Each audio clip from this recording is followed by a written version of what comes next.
विद्युत क्षेत्र एवं आवेश, लेक्चर नंबर 8। दो अलग अलग स्थितियों के बारे में मैंने लास्ट लेक्चर में बताया आपको।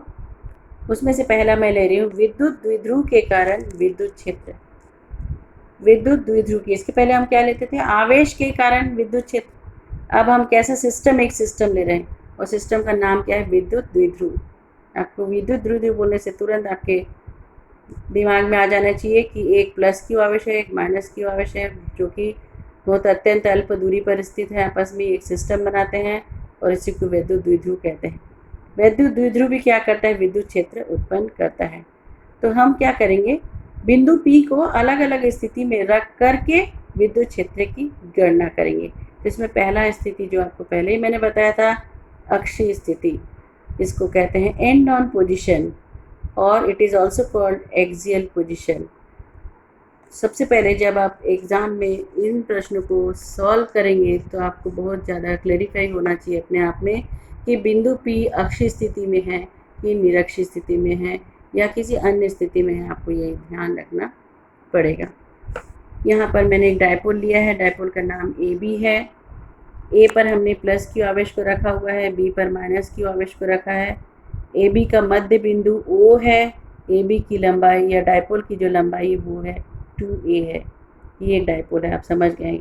ये एक डायपोल क्यों है? क्योंकि ये एक समान एवं दो विजातीय आवेश जो कि अल्प दूरी पर है, 2A का मान बहुत कम है, रखा हुआ है।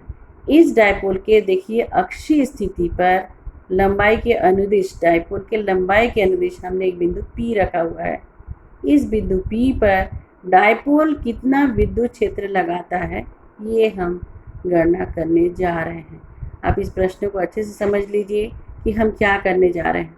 हम क्या कर रहे हैं? एक डायपोल लिए हैं, उसके लंबाई के अनुदिश, जिसको हम कह रहे हैं अक्षीय स्थिति, वहाँ पर हम एक बिंदु लंबाई के अनुदिश एक बिंदु P लिए हैं। इस बिंदु P पर डायपोल कितना विद्युत क्षेत्र लगा रहा है वो निकाल रहे हैं। मेरे ख्याल से आपको सब कुछ क्लियर हो गया होगा। एक और हम चीज़ मान रहे हैं कि बिंदु O जो कि क्या है? मध्य बिंदु है, इसका डायपोल की लंबाई का मध्य बिंदु है। इस बिंदु O से P की दूरी R है। आप निश्चित रूप से समझ गए होंगे कि ये R का मान बहुत बड़ा होगा, किससे? डायपोल की लंबाई से या A से। R बहुत ज़्यादा बड़ा होगा A से। नेक्स्ट लेते हैं कि बिंदु A पर स्थित प्लस Q के कारण प्लस Q कितना चार्ज इलेक्ट्रिक फील्ड लगाएगा, ये निकालें। प्लस Q आवेश जो है वो P पर कितना इलेक्ट्रिक फील्ड अप्लाई करेगा। बिंदु A पर स्थित प्लस Q आवेश के कारण बिंदु P पर विद्युत क्षेत्र की तीव्रता। आप विद्युत क्षेत्र की तीव्रता का वैल्यू जानते हैं, सूत्र जानते हैं, हमने उसको माना कि E1 प्लस Q कितना विद्युत क्षेत्र तीव्रता लगा रहा है? E1 is equal to 1/4 pi epsilon naught Q plus Q upon plus Q से P तक की दूरी वो क्या है? AP²। इसकी दिशा क्या होगी? विद्युत क्षेत्र की तीव्रता सदिश राशि है, दिशा होगी प्लस से स्टार्ट होता है P तक हो जाएगा, इसलिए दिशा होगी AP की ओर। फिर से मैं रिपीट कर रही हूँ, प्लस Q आवेश के कारण बिंदु P पर उत्पन्न विद्युत क्षेत्र की तीव्रता 1/4 pi epsilon not plus Q upon AP² and A से लेकर P तक की दूरी हम निकाल सकते हैं। O से लेकर P तक की दूरी आपको ये बहुत इतने हायर क्लासेस में मेरे ख्याल से बहुत जल्दी क्लियर होगा। A से P तक की दूरी जो है OP माइनस OA होगी। O से लेकर P और O से लेकर Q, इन दोनों का आपस में आप माइनस कर देंगे तो आपको A से लेकर P तक की दूरी मिल जाएगी। सो हमने AP = R माइनस A लिखा है और यहाँ पे पुट कर दीजिए। E1 = 1/4 pi epsilon naught Q upon R minus A whole square. Suppose it is equation number 1। इसी प्रकार B पर स्थित माइनस Q आवेश के कारण, अब B बिंदु पर लेंगे, B बिंदु पर स्थित माइनस Q आवेश के कारण बिंदु P पर उत्पन्न विद्युत क्षेत्र की तीव्रता E2 है। तो यहाँ पर क्या होगा? 1/4 pi epsilon not minus Q upon B से लेकर B से लेकर P तक की दूरी ये है BP. So it is minus Q upon BP square, and we know that BP is equals to R plus A.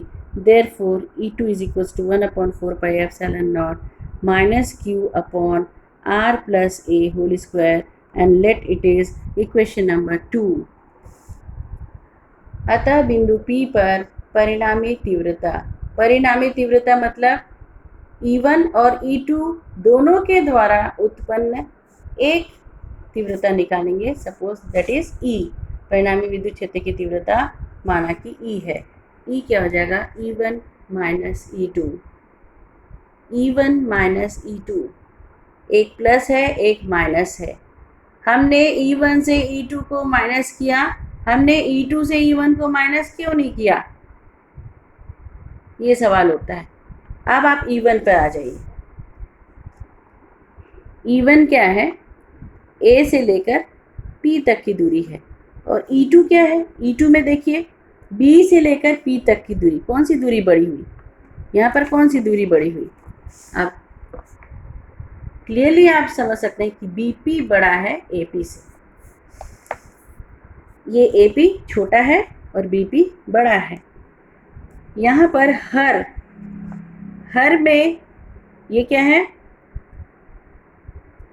यदि बड़ा है, हर यदि बड़ा है तो E2 छोटा होगा. यहाँ पर हर क्या है? छोटा है, तो E1 बड़ा होगा. आप बहुत अच्छे से जानते हैं ये चीज़. ये कहलाता है अंश, ये कहलाता है हर. हर यदि छोटा है, ठीक है, तो E2 यहाँ पर बड़ा होगा. यहाँ पे E1 जो है वो बड़ा होगा क्योंकि हर इसका छोटा है. यहाँ पे हर जो है बड़ा है, BP बड़ा है, इसलिए E2 का मान क्या होगा? छोटा होगा. या since BP is greater than AP, therefore E1 is greater than E2. सबके समझ में आया? 10/2 और 10/5. इसमें देखिए कौन बड़ा है कौन छोटा है.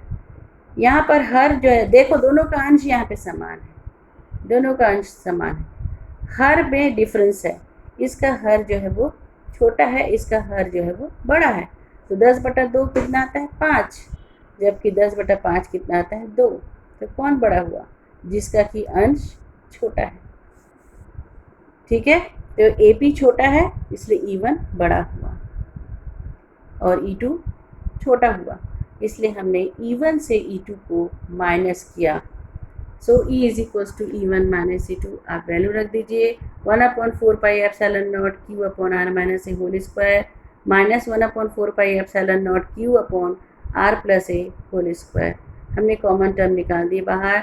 Q अपॉन 4 pi epsilon naught 1/R minus a whole square minus 1/R plus a whole square. Solve कीजिए इसको. R plus a whole square minus R minus a whole square और नीचे R minus a whole square R plus a whole square. ये देखिए यहाँ पर क्या लागू होता है? A square minus B square. A square minus B square is equals to, आपको यदि याद नहीं है बहुत अच्छी बात है, A plus B into A minus B. हम बैठे हैं आपको याद दिलाने के लिए हर क्लास में हर बार. A square minus B square is equals to A plus B A minus B. So R plus A plus R minus A and R plus A minus R plus A upon ये क्या है? ये फिर से वही चीज़ है, A minus B A plus B. R minus A R plus A, वो क्या हो जाएगा? R square minus A square का होल स्क्वायर. सभी स्क्वायर में है. यहाँ से हमने थोड़ा सा स्टाइल चेंज करके लिखा है. 1/4 pi epsilon naught 2 times of R को एक साथ रखा है और Q और 2A को एक साथ रखा है एंड नीचे R square minus A square whole square. 1/4 pi epsilon naught 2 and R 2R as it is हो गया और Q अप इंटू 2A ये कहलाता है dipole moment. It is represented by small p. मैंने पहले ही इसको आपको बता चुका है.